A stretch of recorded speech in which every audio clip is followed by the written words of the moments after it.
चलिए आज हम लोग भारत की नदियाँ पढ़ेंगे। भारत की नदियाँ और भारत की नदियों को कितने भाग में बांटे इसको ध्यान से देखेंगे। ठीक है, तब चले हम भारत की नदियाँ पढ़ते हैं। भारत की नदियों को दो भागों में बांटा गया है।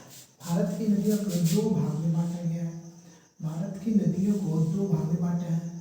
ये जो वाला भाग आप देख रहे हैं ये है हिमालय के भाग, हिमालय से निकलने वाली नदी। एक जो है प्रदीपीय नदी, भारत की जो प्रदीपीय नदी है जो 23.5 डिग्री, आपको पता है 23.5 डिग्री दक्षिण वाले, ये हो गया प्रदीपीय नदी। और ये इसमें जो बहने वाली नदियाँ होंगी ये प्रदीपीय नदी, और उत्तर भारत में जो बहने वाली होगी वो हिमालय नदी। अब दोनों में क्या डिफरेंट है देखेंगे। जो हिमालय से निकलने वाली नदियों को पढ़ेंगे और जो पर्वतीय भारत होगी, जो प्रदीपीय भारत होगी, वो नदियाँ पढ़ेंगे।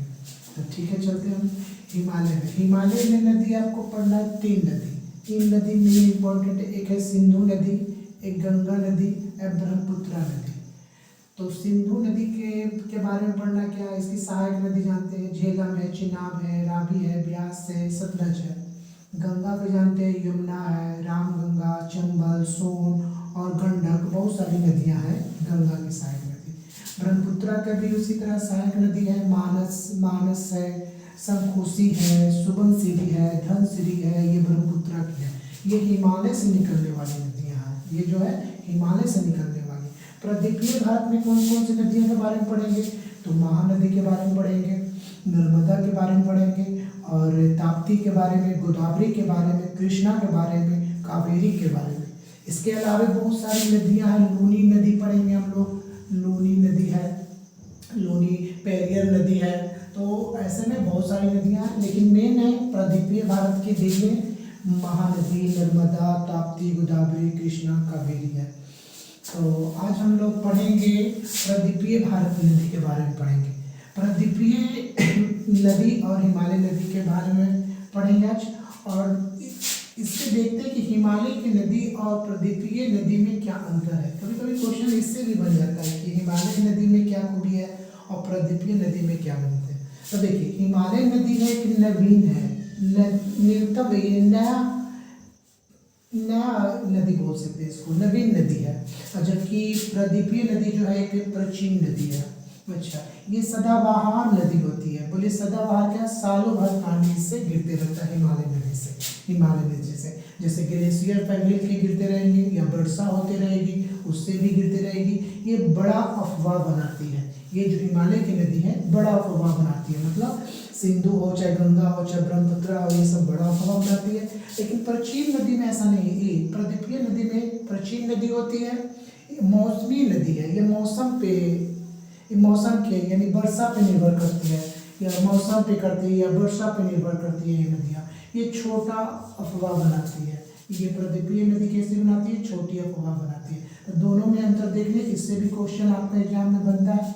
तो नवीन नदी देख ली है, सदाबहार और बड़ा अफवाह। हिमालय की नदियाँ की पहचान है, प्रदीपीय नदी की पहचान हम लोग देख चुके हैं। अब आज हम लोग पढ़ेंगे किसके बारे में, तो प्रदीपीय नदी के बारे में। प्रदीपीय नदी के बारे में हम थोड़ा सा आपको मैप पे दिखाने की कोशिश करते हैं। आप यहाँ पे जानते हैं अमरकंटक है, अमरकंटक से सोन निकलता है, नर्मदा निकलता है, फिर यहाँ से महानदी निकलेगी। यहाँ है आरावली, तो आरावली से लूनी नदी निकलेगी। यहाँ पे आप देख रहे हैं हिमालय है, हिमालय यहाँ चले जाए तिब्बत में, एक बड़ा सा झील है, यहाँ से सिंधु नदी निकलेगी। फिर यहाँ से आप आइएगा तो ब्रह्मपुत्र निकलेगा।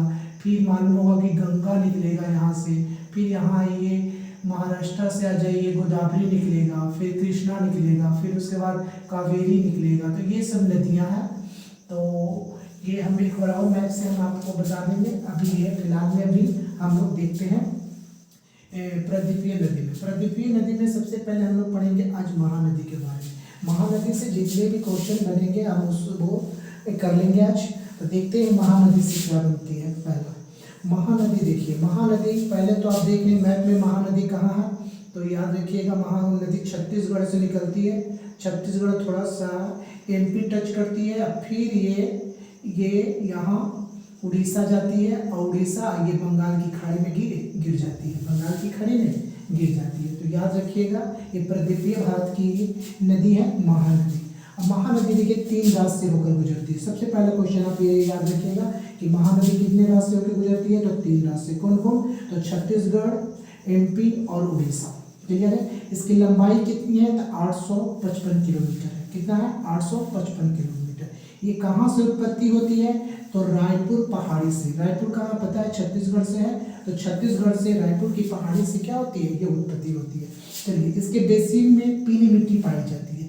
बेसिन जो नदियाँ बहती है उसके बेसिन में पीली मिट्टी होती है, इसलिए चावल की खेती बहुत ज़्यादा होती है।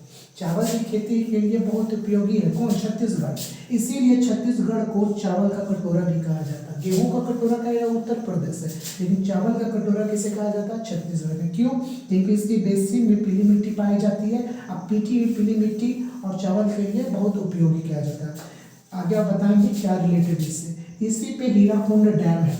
भारत का जानते हैं कि सबसे बड़ा बांध है महानदी पर।